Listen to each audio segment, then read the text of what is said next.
सेनानियों का डर हूं मैं, तो देश की सुरक्षा के लिए सीमा पर डटे सभी सेनानियों का गर्व हूं मैं भाजपा हूं।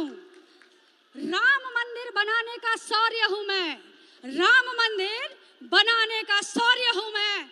तो मैं सिर्फ देश के नहीं पूरे विश्व के राजनीतिक पार्टियों का सिरे मौर्य हूं मैं भाजपा हूं। मैं कौन हूं? मैं भाजपा हूं, मैं भाजपा हूं। मैं मोदी का परिवार हूं। मैं एक बार पुनः मोदी जी के तरफ से मोदी के परिवार का हार्दिक स्वागत और अभिनंदन करती हूं।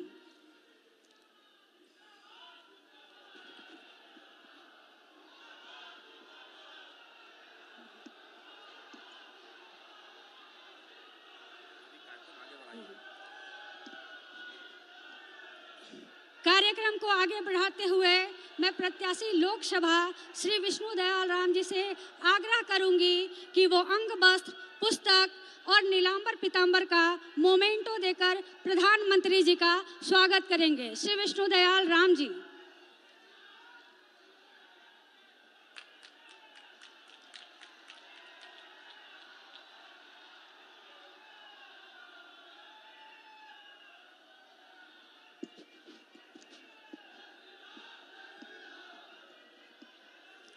मोदी जी को जय श्री राम, मोदी जी को जय श्री राम, मोदी जी को जय श्री राम।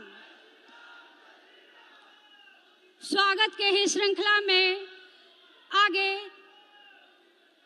श्री आलोक चौरसिया और भानु प्रताप शाही जी से आग्रह करूंगी कि वो राधा कृष्ण का मोमेंटो देकर प्रधानमंत्री जी का स्वागत करेंगे।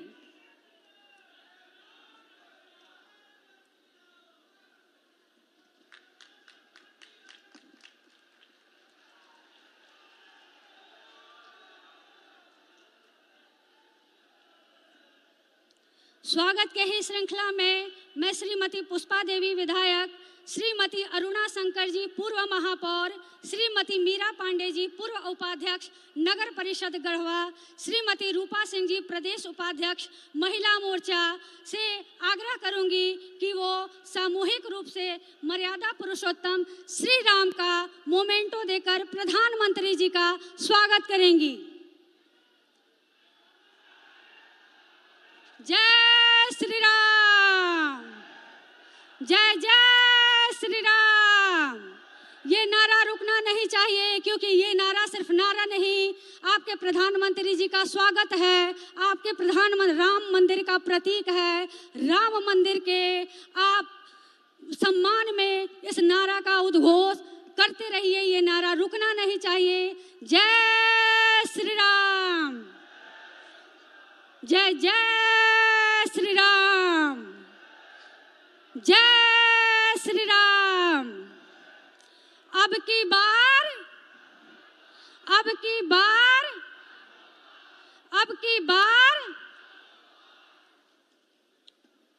कार्यक्रम की अगली कड़ी में मैं माननीय प्रधानमंत्री जी को अवगत कराना चाहूंगी कि इसी पलामू प्रमंडल की धरती भवनाथपुर विधानसभा नगर उटारी में 32 मन, खालिस 32 मन सोने की मूर्ति स्थापित राधा कृष्ण का मंदिर है और मैं उसी नगरी से हूँ। मैं भवनाथपुर विधानसभा की जनता की ओर से, पलामू प्रमंडल की ओर से और अपनी ओर से उस मंदिर के दर्शनार्थ आपको आमंत्रण करती हूँ। कहने के लिए तो वो मंदिर एशिया प्रसिद्ध है, लेकिन मुझे ये कहते हुए बहुत दुख हो रहा है कि आज उस मंदिर का पहचान एशिया तो दूर अपने देश से भी वो वंचित है। प्रधानमंत्री जी, आप हमारे भवनाथपुर विधानसभा के नगर उटारी में मंदिर दर्शनार्थ आइए और आगे आप खुद समझदार हैं। आगे मैं स्वागत भाषण के लिए नेता प्रतिपक्ष श्री अमर कुमार बावरी जी से आग्रह करूंगी कि वो आए और प्रधानमंत्री जी के लिए स्वागत भाषण दें। धन्यवाद।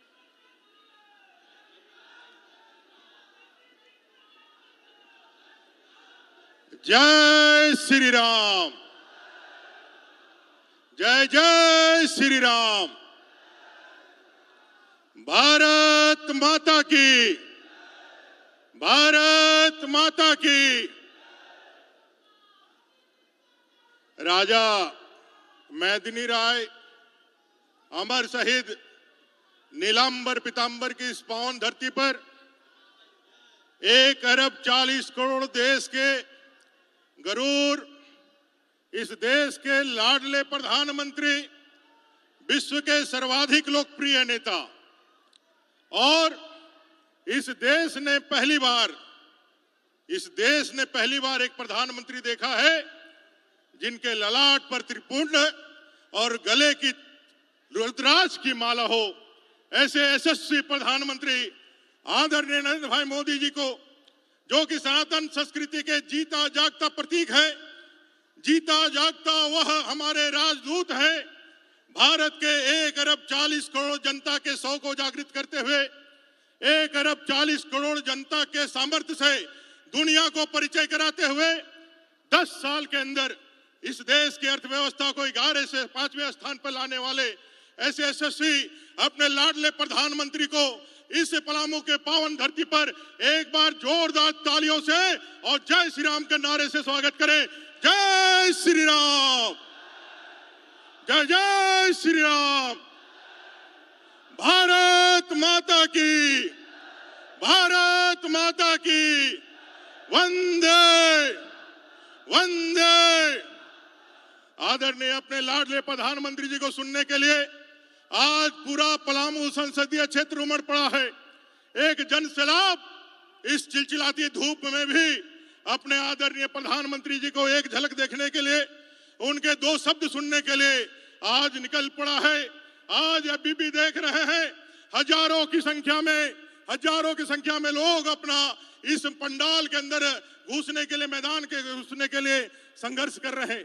लाखों की सभा में आज विशेष रूप से यहाँ उपस्थित अपने इस पलामू लोकसभा क्षेत्र से तीसरी बार प्रत्याशी के रूप में खड़े, 2 बार से लगातार सांसद परम आदरणीय श्रीमान BD राम जी, मंच पर बैठे हुए अपने विधायक श्रीमान रामचंद्र चंद्रवंशी जी, माननीय विधायक श्रीमान भानु प्रताप शाही जी, माननीय विधायक श्रीमती पुष्पा देवी जी, माननीय विधायक आदरणीय शशिभूषण मेहता जी, मंच पर बैठे हुए भाई विधायक आलोक चौरसिया जी, और हमारे गठबंधन के साथी NCP के माननीय विधायक श्रीमान कमलेश सिंह जी, मंच पर बैठे हुए तमाम पूर्व विधायकगण, सांसदगण, मंचासीन तमाम सम्मानित मंच, और यहाँ उपस्थित लाखों कार्यकर्ता बंधुओं, भाइयों, जनता, आप सबको मेरी ओर से हार्दिक अभिनंदन, नमस्कार, जोहार। भाइयों, तीसरी बार हम लगातार अपने यशस्वी प्रधानमंत्री जी को वापस प्रधान सेवक बनाने के लिए यहाँ खड़े हैं। 1 अरब 40 करोड़ देश, जहां साफ नियत के साथ, एक साफ नेतृत्व के साथ, एक ईमानदार नेतृत्व के साथ और एक कुशल संगठन के साथ एक संकल्प को पूरा करने के लिए आगे बढ़ रहा है, वो भारतीय जनता पार्टी के नेतृत्व में आगे बढ़ रहा है। हम सौभाग्यशाली है, इस देश के अंदर एक ऐसा नेता है जिसके पास एक विजन है। वो विजन सिर्फ भारत का नहीं है, ये विजन वसुधैव कुटुंबकम का, उस सनातन संस्कृति, उस प्रवृत्ति का पूरे विश्व के अंदर स्थापित करने का है। ऐसे नेता आज हमारे बीच में हैं, जहां हम एक कुशल संगठन के साथ इस देश को नहीं, पूरे दुनिया में कल्याण स्थापित करना चाहते हैं, दुनिया को यह आगे बढ़ाना चाहते हैं। वहीं सामने जो इंडिया अलायंस है, वो चाहती है कि इस बढ़ते हुए कदम को, देश के बढ़ते हुए कदम को कैसे रोका जाए, कैसे माननीय प्रधानमंत्री जी को रोका जाए। इसलिए लगातार षड्यंत्र, अब जो षड्यंत्र विफल हो गया, जनता जनार्दन के आशीर्वाद से प्रधानमंत्री 400 के पार के नारे के साथ जब मैदान में उतरे तो उनके छक्के छूट गए, उनके पसीने उतरने लगे और वो षड्यंत्र पर आ गए। वो षड्यंत्र ऐसा, झूठ वादे ऐसे, क्या झूठे वादे करके, आज षड्यंत्र करके, आज गलत फहमियां फैला करके आज प्रधानमंत्री जी को और इस देश के बढ़ते हुए कदम को रोकना चाहते हैं। वो कहते हैं कि संविधान खतरे में है, वो कहते हैं कि लोकतंत्र खतरे में है। जिन्होंने लोकतंत्र की हत्या सत्ता में आने के साथ ही शुरू कर दी, जिन्होंने देश के अंदर पहला राष्ट्रपति शासन 1956 में लगा दिया, जिन्होंने बाबा साहेब भीमराव अंबेडकर को कभी सम्मान नहीं दिया, जिस बाबा साहेब भीमराव अंबेडकर ने संविधान देकर के हम गांव, गरीब, दलित, वंचित, शोषित, आदिवासी, महिला, पुरुषों के जीवन में उत्थान लाने का काम किया, उस बाबा साहेब को उन्होंने भुला दिया। बाबा साहेब की मृत्यु हुई, उनको 2 गज जमीन तक जिन्होंने नहीं दिया इस कांग्रेस सरकार ने, वो आज कहते हैं कि आज हमारा लोकतंत्र खतरे में है। जिन्होंने इमरजेंसी लगा करके लोकतंत्र की गला घोट दी, जिन्होंने 130 बार से ज्यादा राष्ट्रपति शासन लगा करके राज्यों को उनके अधिकार से वंचित रखा, आज वो हमारे ऊपर प्रश्न चिन्ह लगाते हैं। आज प्रधानमंत्री यहाँ बैठे हुए हैं, 26 नवंबर का वह दिन जिस दिन उन्होंने संविधान दिवस के रूप में बाबा साहेब आम्बेडकर को याद करने का लोगों को एक मौका दिया, पंच तीर्थ बना करके बाबा साहेब आम्बेडकर को पूरे विश्व के अंदर स्थापित किया और उनके आदर्शों को लेकर के संविधान में दिए हुए ताकत का प्रयोग करके आज आदरणीय प्रधानमंत्री जी ने गरीब कल्याण के नए मुकाम को खड़ा किया। आज हमारे पास 80 करोड़ जनता को वो मुफ्त में अनाज दे रहे हैं। आज हमारे करोड़ों जनता को सर पे छत दिए हैं। 1,40,000 का वो पक्का घर जिसमें 2 कमरे, उसमें बरामदा, उसमें किचन, उसमें डबल सिलेंडर के साथ गैस, और रघुवर दास जी की सरकार उसमें मुफ्त में उसमें गैस का कनेक्शन के साथ चूल्हा भी फ्री, 1 रुपये किलो चावल। अगर कोई बीमार पड़ जाए तो इसी धरती से, धरती आबा बिरसा मुंडा की इसी धरती से अपने प्रधानमंत्री जी ने आयुष्मान के 5 लाख की योजना गरीबों के कल्याण के लिए, गरीबों के इलाज से कराने के लिए 5 लाख की योजना चालू कराई। महिलाओं के सम्मान के लिए शौचालय का निर्माण, ऐसे गांव गरीब के लिए चाहे सड़कों का निर्माण हो, चाहे 68 लाख परिवार इस झारखंड में थे 2014 में, जिसमें 38 लाख परिवारों तक बिजली थी, 30 लाख परिवार तक बिजली नहीं थी। आदरणीय प्रधानमंत्री जी के नेतृत्व में, अपने रघुवर दास जी के नेतृत्व में, भारतीय जनता पार्टी के सरकार के नेतृत्व में हम लोगों ने 30 लाख परिवारों तक बिजली पहुंचाने का काम किया। आज पूरे झारखंड में बिजली पहुंचा करके, सड़कों की कनेक्टिविटी करके आज झारखंड को आगे बढ़ाने का काम किया। वहीं जब 2019 में एक ठगबंधन की सरकार आई, जब एक लुटेरी सरकार आई, कांग्रेस जेएमएम और आरजेडी की सरकार आई, तो उन्होंने इस झारखंड को भ्रष्टाचार के अंदर फंसा दिया। भ्रष्टाचार की ऐसी लूट, ऐसा यहाँ का बालू, कोयला, यहाँ का पत्थर, यहाँ के पहाड़ों की ऐसी लूट, जो जल जंगल जमीन की बातें करके सत्ता में आए, जो जल जंगल जमीन की रक्षा के कसमें खा के सत्ता में आए, और सत्ता में आने के साथ ऐसा लूट मचाया कि 5 साल की सत्ता 4 साल में गवा करके जेल के हवालात खाने में, जेल के हवा खाने में चले गए। क्योंकि मोदी जी ने संकल्प दिया है अपने नागरिकों को, 1 अरब 40 करोड़ जनता को ना खाएंगे ना खाने देंगे। भ्रष्टाचारियों के ऊपर एक कुठाराघात, एक संघर्ष आदरणीय मोदी जी के नेतृत्व में चल रहा है। और आप देख रहे हैं कि पूरे देश के अंदर भ्रष्टाचार रहित शासन देने के लिए, भ्रष्टाचार रहित शासन दे करके गांव गरीब जनता के कल्याण के लिए लगातार वो कार्य कर रहे हैं। दोस्तों, यह जो सरकार है न आदिवासियों की सरकार है, न दलितों की सरकार है।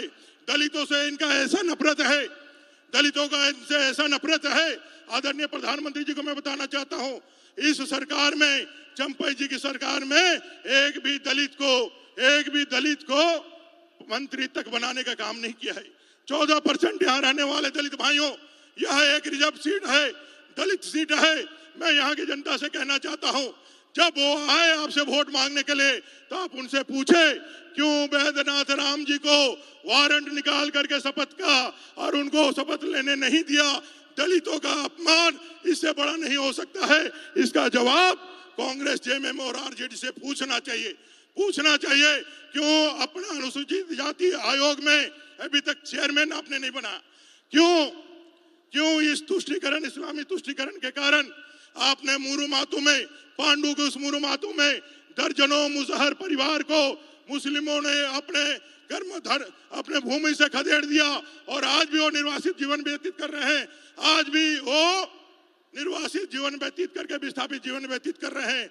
आदरणीय प्रधानमंत्री जी, आपके नेतृत्व में अगर आप नहीं रहे प्रधानमंत्री के रूप में, आप ऐसा कार्य करें कि दलित आदिवासियों को इस मुस्लिम तुष्टीकरण से करने वाली सरकारों का सफाया हो जाए और लव जिहाद, लैंड जिहाद के बाद जो वोट जिहाद की बातें करते हैं, उनको इस पूरे भारत की भूमि से हम निर्मूल कर दे, ऐसा संकल्प लेते हुए, चूंकि अभी प्रधानमंत्री जी को आगे भी कार्यक्रम में जाना है, हजारों लोग इस सभा में भाग लेने के लिए आ रहे हैं, लेकिन चूंकि प्रधानमंत्री जी के समय के मर्यादा को ध्यान में रखते हुए जितनी जल्दी हो सके प्रशासन से भी आग्रह होगा, जितनी जल्दी हो सके सारे लोगों को आप अंदर लाने का काम करिए।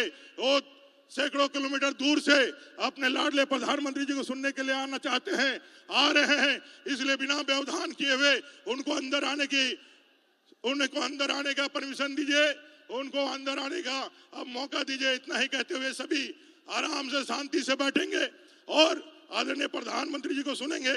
उनको बुलाने से पहले मैं चाहूंगा कि सभी अपने अपने मोबाइल हाथ में निकाल ले और अपना फ्लैश लाइट जला ले। सभी भाइयों से आग्रह होगा, अपने मोबाइल को निकाल ले और अपने फ्लैश लाइट जला ले और दोनों हाथों को ऊपर करके आदरणीय प्रधानमंत्री जी को मैं बुलाना चाहता हूं। इसलिए सभी लोग अपना फ्लैश लाइट उठा ले और आदरणीय प्रधानमंत्री जी को इस नीलांबर पीतांबर मेदिनी राय की धरती में जोरदार नारे के स्वागत करें।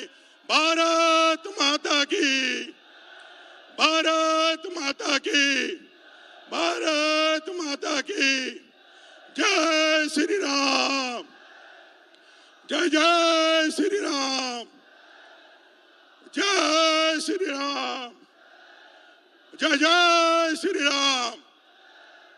मैं आग्रह करूंगा आदरणीय प्रधानमंत्री जी को, अपने लाडले प्रधानमंत्री जी को, पलामू की धरती आपको सुनने के लिए तैयार है।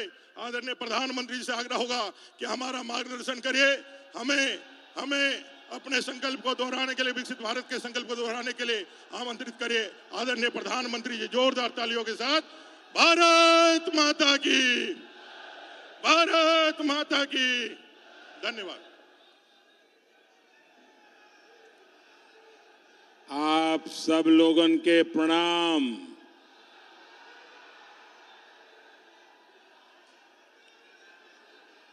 रउआ सबके गोड़ लागती, प्रणाम करती।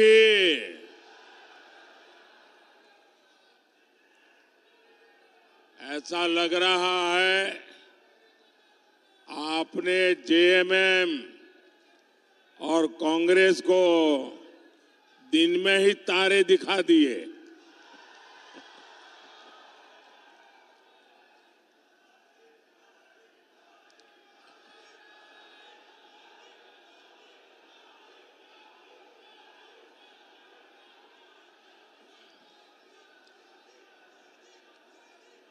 वहां जो पीछे सिक्योरिटी के और प्रशासन के लोग काम करते हैं, मैं देख रहा हूं कि बहुत लोग आ रहे हैं, लेकिन शायद उन्होंने एंट्री पॉइंट बहुत कम बनाए हैं, इसलिए लोगों को अंदर आने में दिक्कत हो रही है। अच्छा होगा, अब एकदम पीछे आना है तो आने दीजिए, इतनी स्क्रूटिनी करने की क्या जरूरत है।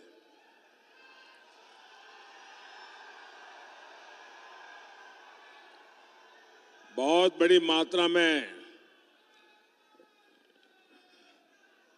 हुजूम का हुजूम आ रहा है।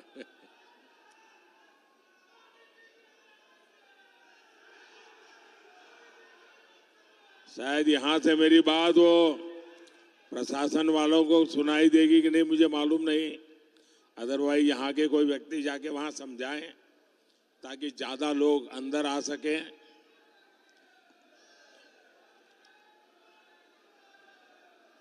वैसे भी ये पंडाल छोटा पड़ गया है।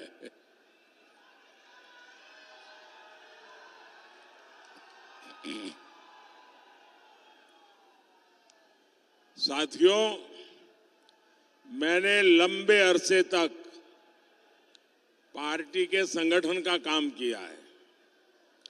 यहां झारखंड में भी हर इलाके में जाया करता था,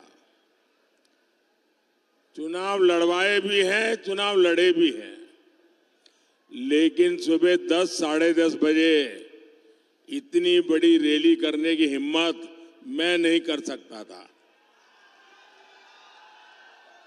मैं यहां आपकी पूरी टीम को बधाई देता हूं भाई, इतनी बड़ी रैली सुबह 10:30 बजे करना ये बहुत बड़ी ताकत लगती है। आपने बड़ा कमाल किया है जी।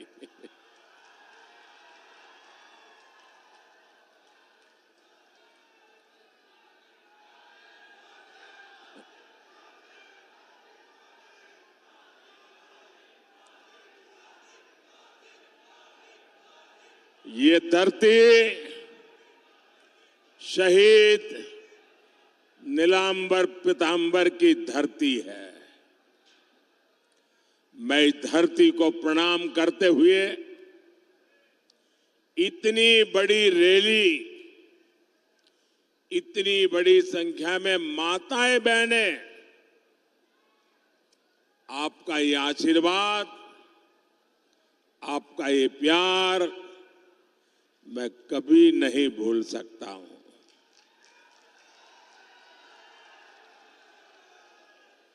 भाइयों और बहनों, आप सभी अपने एक वोट के महत्व को बहुत अच्छी तरह जानते हैं।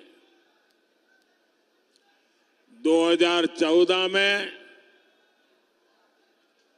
आपके एक वोट ने ऐसा काम किया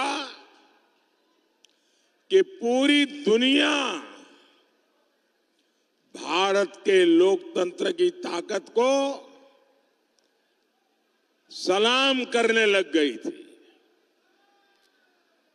आपने 2014 में अपने एक वोट से कांग्रेस की महाभ्रष्ट सरकार को हटा दिया था। आपके एक वोट ने बीजेपी एनडीए की सरकार बनाई और आपके इस एक वोट की ताकत का परिणाम क्या हुआ? आज भारत का पूरी दुनिया में डंका बज रहा है।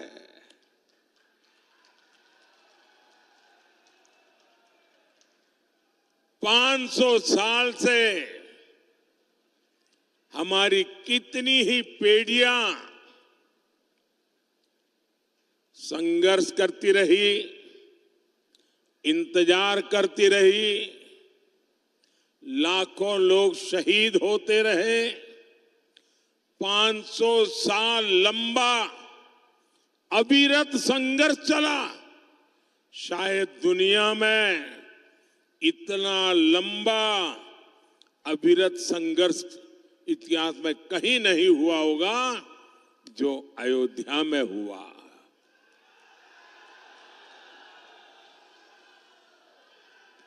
आपके वोट की ताकत देखिए, आपके वोट की ताकत देखिए। 500 साल तक लड़ाई लड़नी पड़ती थी, 500 साल तक इंतजार करना पड़ता था, 500 साल तक अनेक पीढ़ियां बीत गई, लेकिन जो काम नहीं हुआ वो आपके एक वोट से आज राम मंदिर बन गया।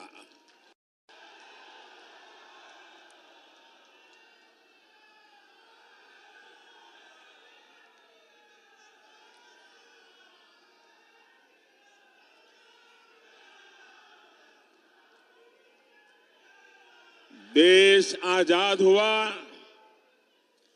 जम्मू कश्मीर में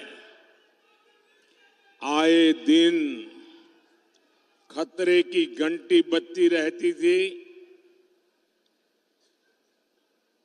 जम्मू कश्मीर का क्या होगा चिंता रहती थी।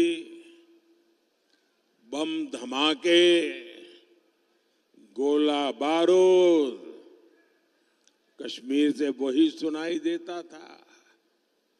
आपके एक वोट की ताकत देखिए। आपने जम्मू कश्मीर देखा भी नहीं होगा, लेकिन आपके वोट की ताकत देखिए। जो 370 की दीवार थी, आपके इस वोट ने 370 की 370 की उस दीवार को जमीन दोस्त करके गमीन में गाड़ दिया।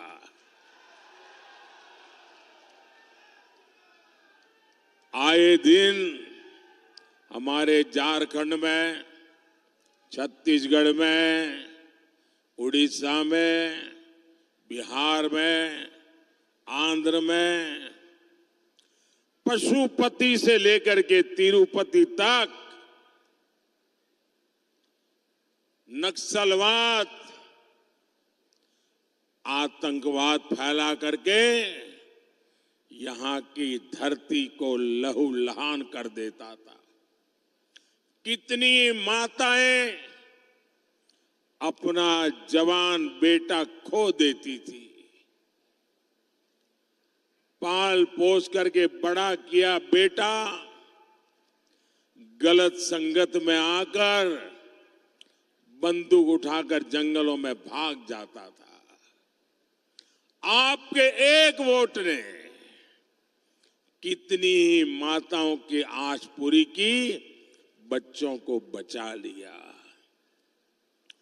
आपके एक वोट ने इस धरती को लहूलुहान करने वाले नक्सलवादी आतंकवाद से मुक्ति दिला दी। ये आपके एक वोट की ताकत है। साथियों, याद करिए कांग्रेस के समय क्या हाल था। यहां बम फूटते थे, आतंकवादी गोलियां चलाते थे, निर्दोषों को मौत के घाट उतारते थे और दिल्ली की सरकार पाकिस्तान को लव लेटर भेजती थी। लव लेटर,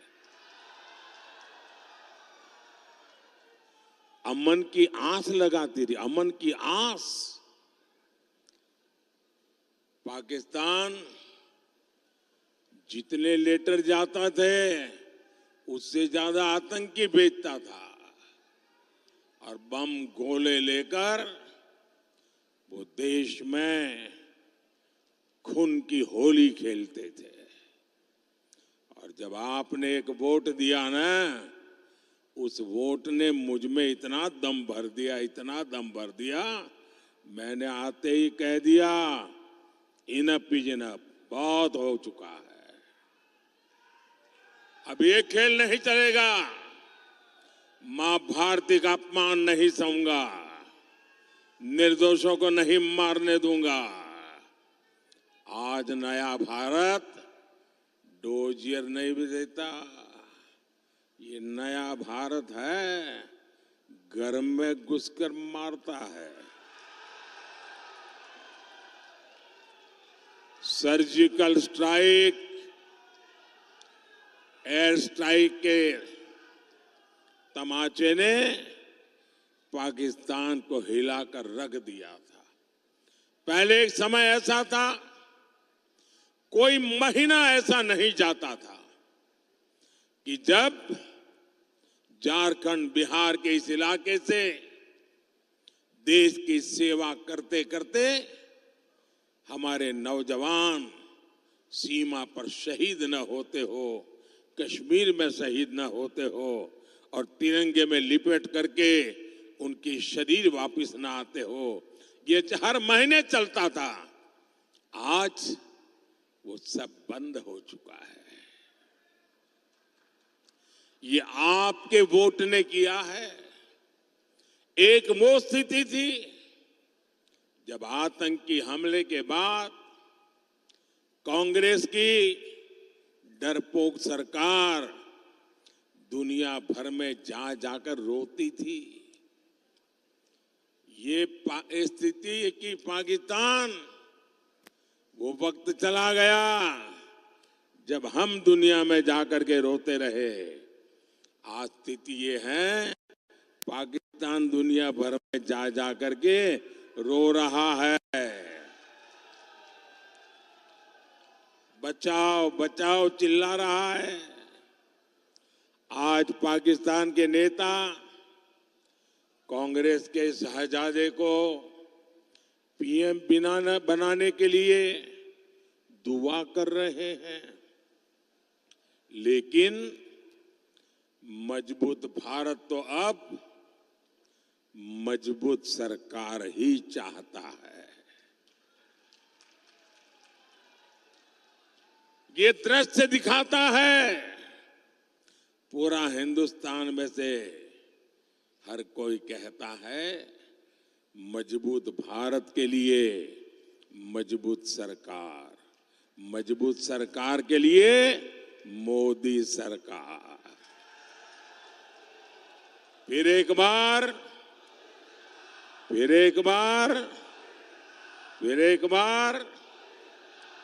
भाइयों और बहनों, मुझे सीएम और पीएम के रूप में देशवासियों की सेवा करते करते अब 25 साल हो जाएंगे। आपके आशीर्वाद से 25 साल हो गए। मोदी पर एक पैसे का घोटाले का आरोप नहीं लगा है।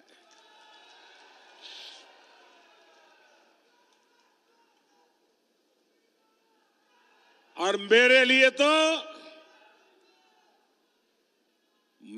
तो मेरी ये मां बहनें बैठी है ना, उनकी दुआ, उनके आशीर्वाद ही मेरे लिए बहुत है, काफी है। मुझे जीवन में और किसी की जरूरत नहीं है जी। मैं आज भी पद, प्रतिष्ठा, सुख, समृद्धि, इन सब से दूर वैसा ही हूं जैसा आपने मुझे यहां भेजा था। मोदी मौज नहीं, मिशन के लिए पैदा हुआ है। जेएमएम कांग्रेस के नेताओं ने भ्रष्टाचार से अपार धन संपदा खड़ी की है। मेरे पास अपनी साइकिल भी नहीं है, न मेरा घर है।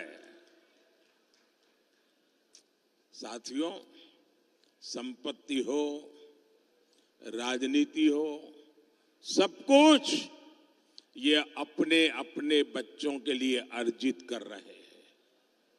ये उनके लिए विरासत में ढेर सारी काली कमाई छोड़कर जाएंगे। लेकिन मोदी को किसके लिए छोड़ना है भाई? आगे कुछ रखा ही नहीं है, पीछे भी कुछ रखा नहीं है।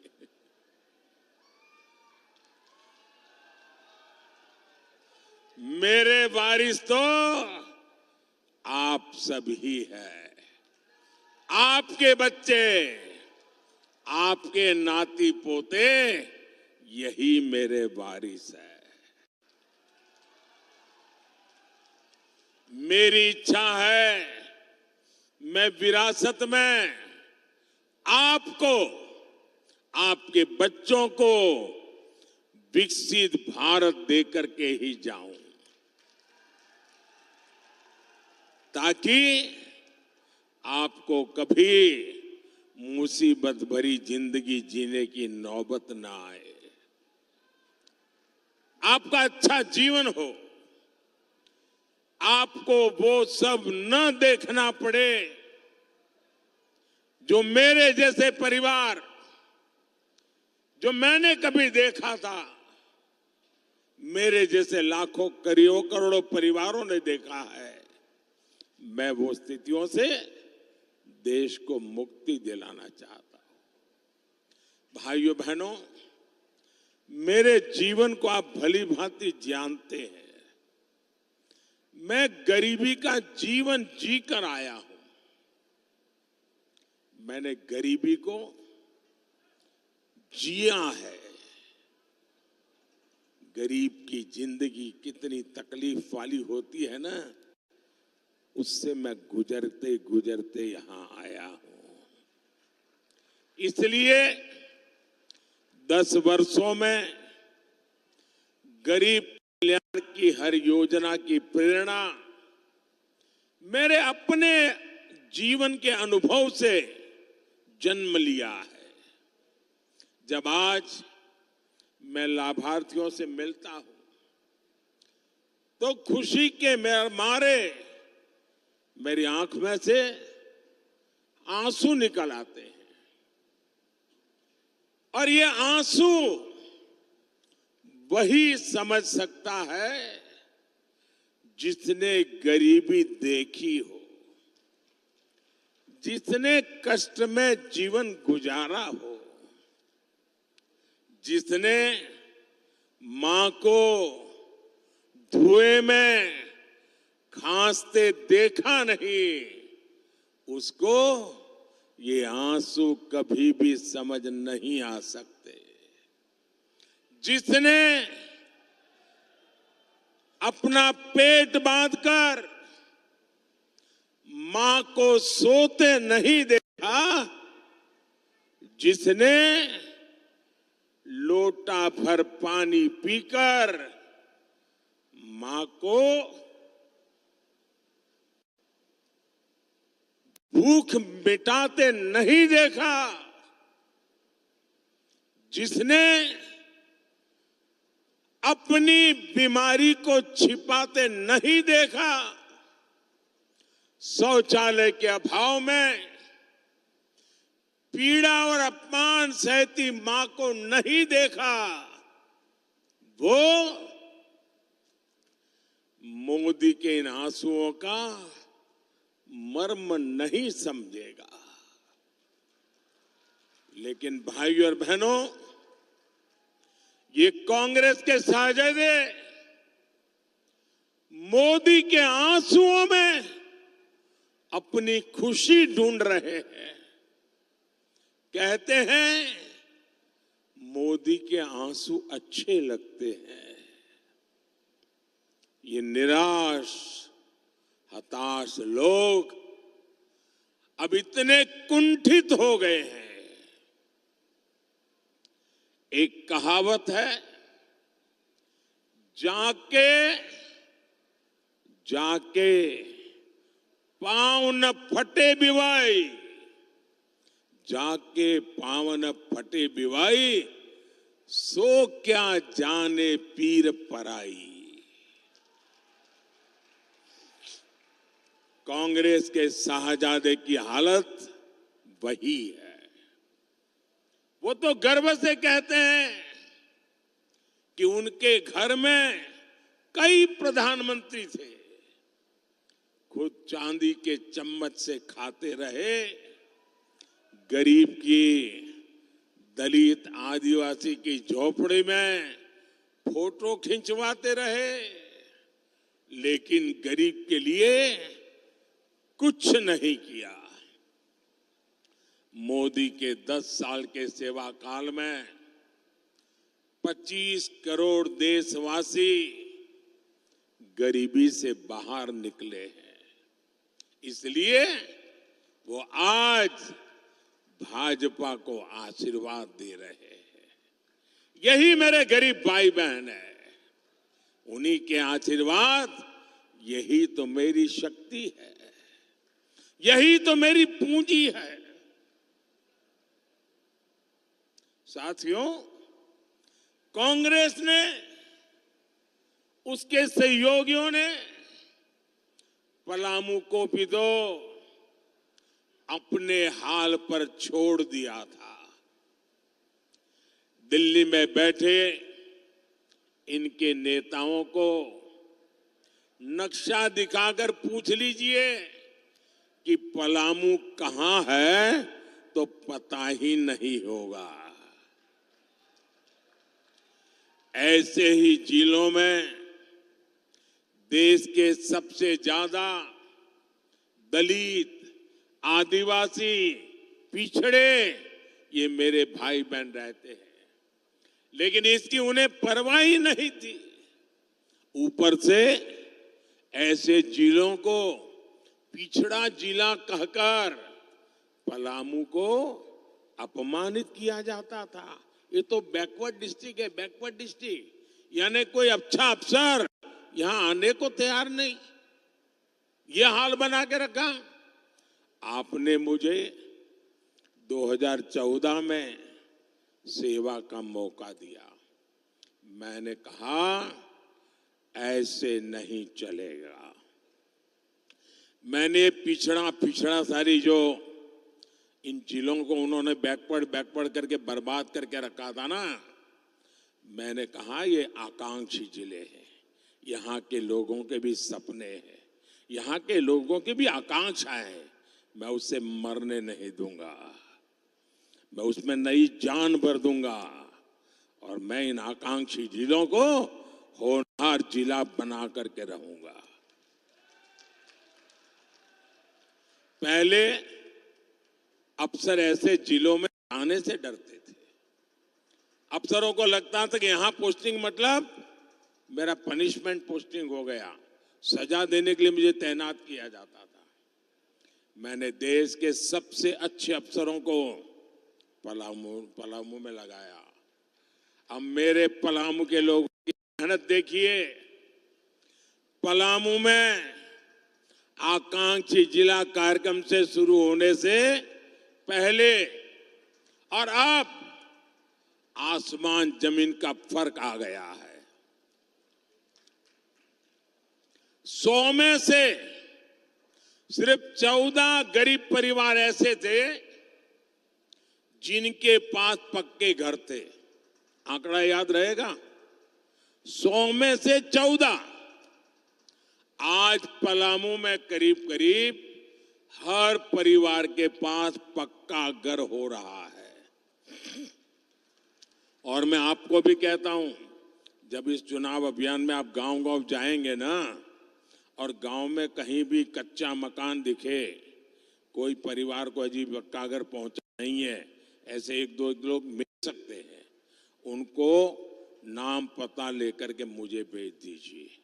मैं आपको गारंटी देता हूं, मैं आपको गारंटी देता हूं, तीसरे टर्म में जब मैं अगली बार प्रधानमंत्री बनूंगा, उनका घर पक्का बना करके दे दूंगा।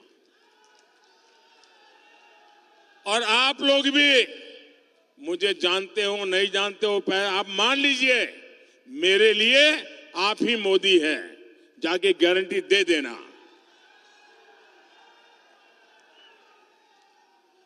आकांक्षी जिला, ये कार्यक्रम शुरू होने से पहले यहां 100 में से 80 परिवार अंधेरे में रहने के लिए मजबूर थे। ये भी आंकड़ा याद रखिए, 100 में से 80 परिवार अंधेरे में। आज पलामू के हर घर, हर स्कूल में बिजली है। पहले पलामू की 100 में 3 ग्राम पंचायतों में इंटरनेट था। आज यहां हर गांव डिजिटल क्रांति का हिस्सा है। ये सब मोदी ने किसके लिए किया भाई? ये मोदी किसके लिए मेहनत करता है? किसके लिए करता है? किसके लिए करता है? ये मुझे संतोष हो रहा है कि मैं आपकी इस प्रकार से सेवा कर रहा हूं। ये मैं आपके बच्चों के लिए कर रहा हूं, मैं ये आपके उज्जवल भविष्य के लिए कर रहा हूं। और भाइयों बहनों, आज मैं पलामू को बधाई देने के साथ ही आपको सतर्क करने भी आया हूं। मोदी यहां रोजगार बढ़ाना चाहता है, मोदी आपके जीवन में खुशहाली लाना चाहता है, लेकिन कांग्रेस वालों की नजर आपकी जायदाद पर पड़ गई है। कांग्रेस हो या जेएमएम हो, उनको और कुछ नजर ही नहीं आता है। और ये कांग्रेस ने अभी अपना मैनिफेस्टो निकाला है, और बेईमानी देखिए, वो कह रहे हैं कि वो आपका एक्सरे करेंगे। एक्सरे, कितनी जमीन है, घर कहां है, कितने कमरे हैं, घर में सोना है कि नहीं है, चांदी है कि नहीं है, मंगलसूत्र है कि नहीं है, जांच कराएंगे और फिर उसमें से कुछ हिस्सा आपसे छीन लेंगे और आपसे वो लेकर के अपनी वोट बैंक को देना चाहते हैं। क्या आप आपकी पूंजी छीनने देंगे? किसी भी सरकार को आपकी पूंजी लेने देंगे? आपकी मेहनत की कमाई, बचाई हुई कमाई किसी को देने देंगे? आपके पूर्वजों ने जो दिया है वो किसी को देने देंगे? ये आपकी कमाई का, आपकी फसल का, आपके बंधन का हिस्सा भी हड़प लेना चाहते हैं। साथियों, कांग्रेस और इंडी गठबंधन ने एक और खतरनाक बात कही है। ये लोग अब एससी, एसटी, ओबीसी का आरक्षण छीन लेना चाहते हैं। जब हमारा संविधान बन रहा था तब संविधान निर्माताओं ने मिलकर तभी एक बात तय की थी और ये पक्का हो गया था, सही सिक्के हो गए थे कि भारत में कभी भी धर्म के आधार पर आरक्षण नहीं दिया जाएगा। लेकिन अब ये कांग्रेस और उनके चट्टे बट्टे ये जेएमएम और आरजेडी साहब ये आदिवासियों का, पिछड़ों का, दलितों का आरक्षण में डाका डालकर आरक्षण में से कुछ हिस्सा छीन करके ये धर्म के आधार पर संविधान बदल करके मुसलमानों को देना चाहती है। और कांग्रेस चिल्ला चिल्ला कर बोल रही है और आरजेडी जेएमएम वाले जवाब भी नहीं दे रहे। वो कांग्रेस के इस ऐलान पर मौन सहमति दे रहे हैं। क्या आप अपने आरक्षण के हक को जाने देंगे क्या? क्या आप अपने आरक्षण के हक को जाने देंगे क्या? बाबा साहब आंबेडकर ने दिया है, उसको छीनने देंगे क्या? मेरे आदिवासी भाई बहन, मेरे दलित भाई बहन, मेरे पिछड़े भाई बहन, आप लिख के रखिए, ये मेरी गारंटी है कि जब तक मोदी जिंदा है, जब तक मोदी जिंदा है, दलितों के, आदिवासियों के, पिछड़ों के आरक्षण में से रत्ती भर मैं धर्म के आधार पर उनकी वोट बैंक को नहीं देने दूंगा। मैं संविधान पर कोई भी छेड़छाड़ नहीं करने दूंगा। साथियों, भाजपा ने, एनडीए ने हमेशा आदिवासी हितों को सर्वोपरि रखा है। ये मेरा सौभाग्य है कि मैं देश का, ये मेरा सौभाग्य है कि मैं देश का पहला प्रधानमंत्री हूं जो उल्हातू गया, भगवान बिरसा मुंडा के गांव गया। साल 2025 भगवान बिरसा मुंडा का 150वां जन्म जयंती वर्ष है।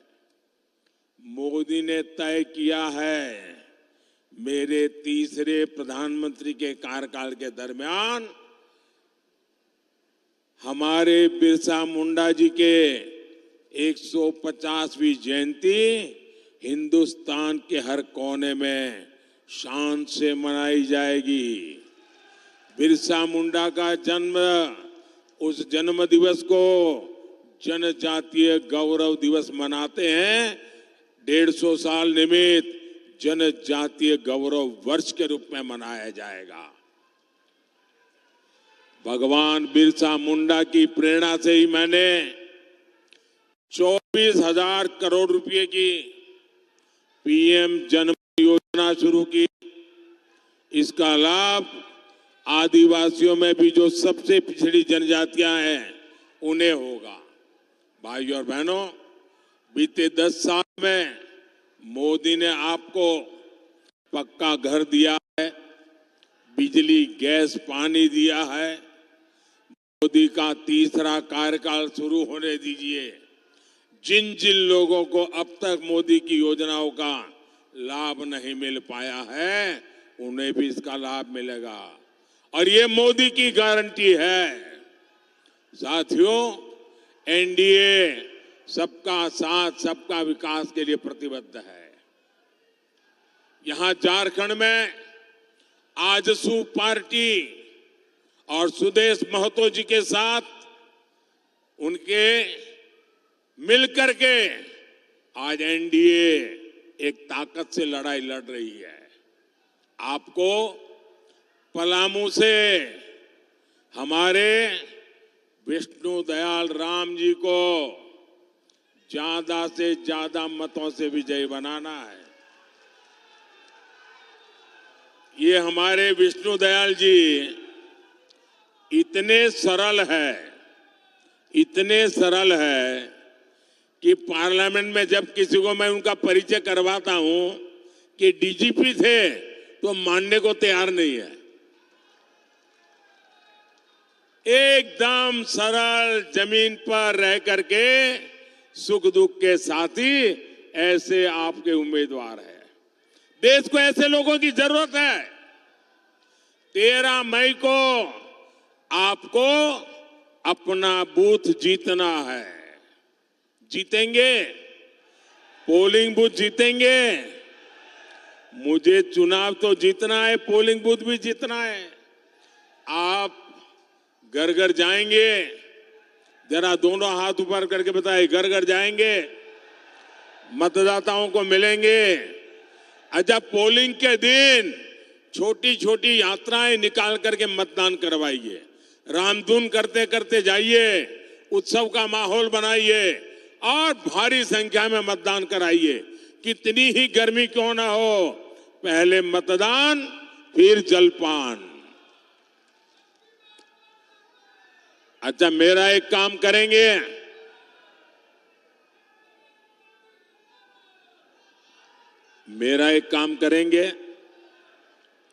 जरा मुझे बताइए, मेरा एक काम करेंगे?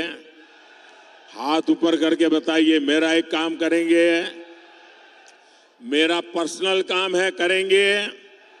ये चुनाव का काम नहीं है, करेंगे? ये मोदी का काम है, करेंगे? मेरा एक काम करना, घर घर जाना, जाकर के कहना कि मोदी जी आए थे और मोदी जी ने आपको जय श्री राम कहा है। मेरा जय श्री राम पहुंचा देंगे? पक्का पहुंचा देंगे? बोलिए भारत माता की, भारत माता की, भारत माता की। बहुत बहुत धन्यवाद।